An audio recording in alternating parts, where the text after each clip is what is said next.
no direct interest in art. I had gone through the museums in New York. Listen, that was really all that I knew about art. But something happened to me over a period of years that got me thinking about a lot of new ways of seeing things. The experience that I remember the most directly was when I was in Mexico. I was living in a village of 50 people in the middle of the desert. Very, very beautiful, strange, flat area. A really wonderful place.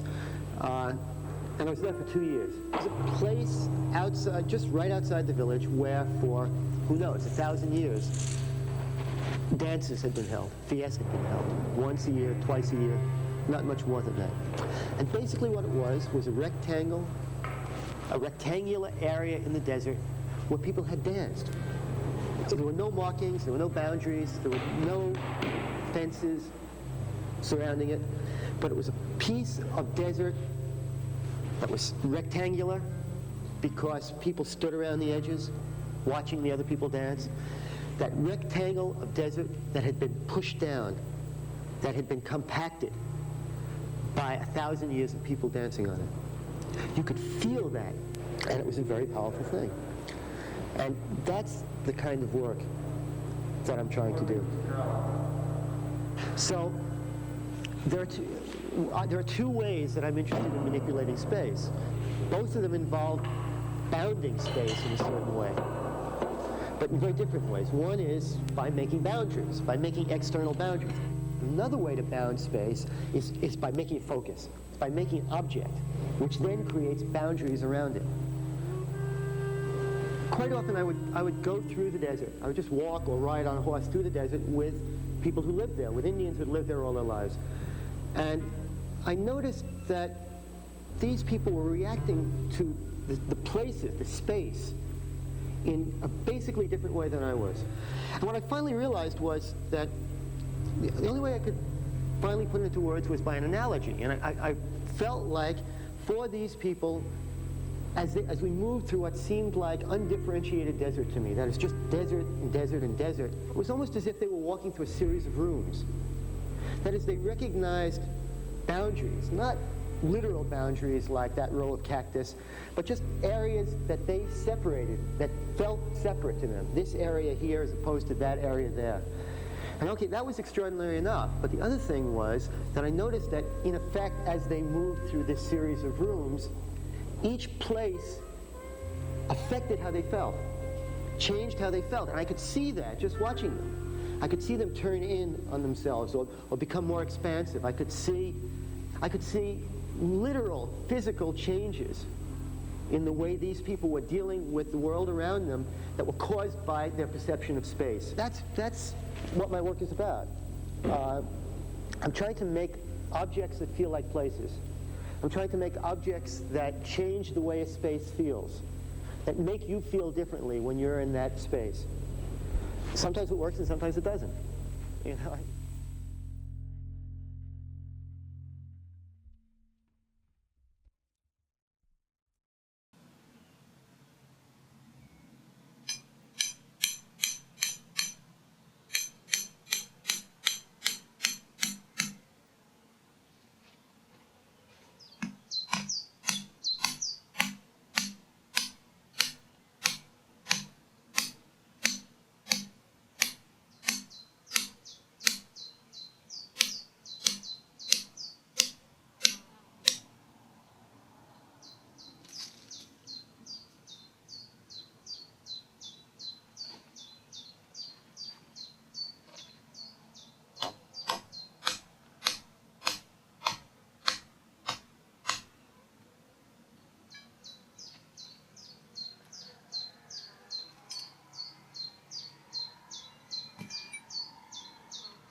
What I'm interested in is a certain kind of ambiguity, a certain situation in which everything makes sense, but it also doesn't make sense. Everything is clear. Each of these things are pieces of steel arranged in a very simple way. You understand the form, you understand the material. Steel is heavy, you know that. It's cold to the touch, it's smooth. I want everything to be simple, everything to be clear, except the result. I want the result to be ambiguous, a little shaky, a little disorienting. So I'm trying to create a situation where you are in a room seeing familiar objects for the first time. So it is a work in progress, so to speak, because it changes as you walk. Every step you take, you see a different thing. You know, I'm not a craftsman. I'm a maker, but all I do is I take already existent objects and cut them to length and arrange them.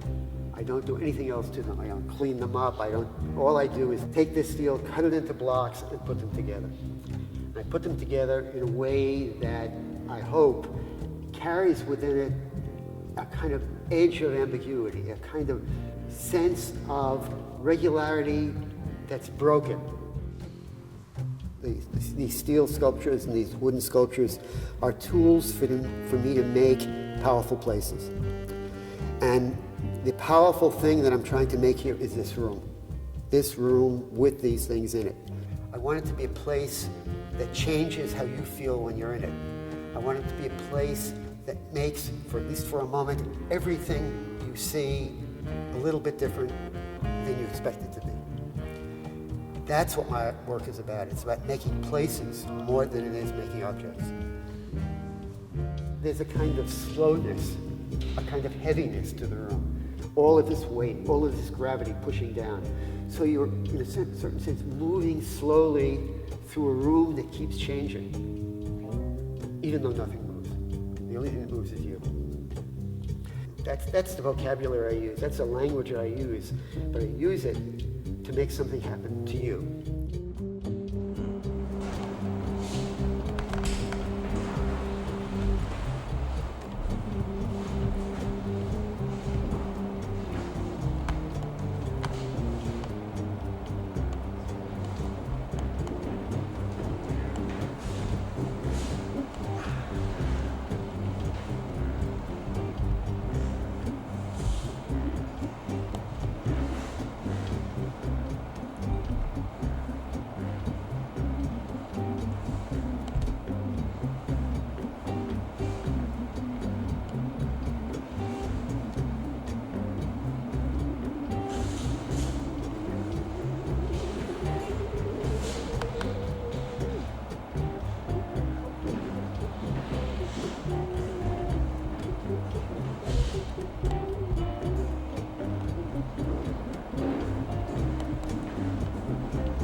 All right, we're rolling.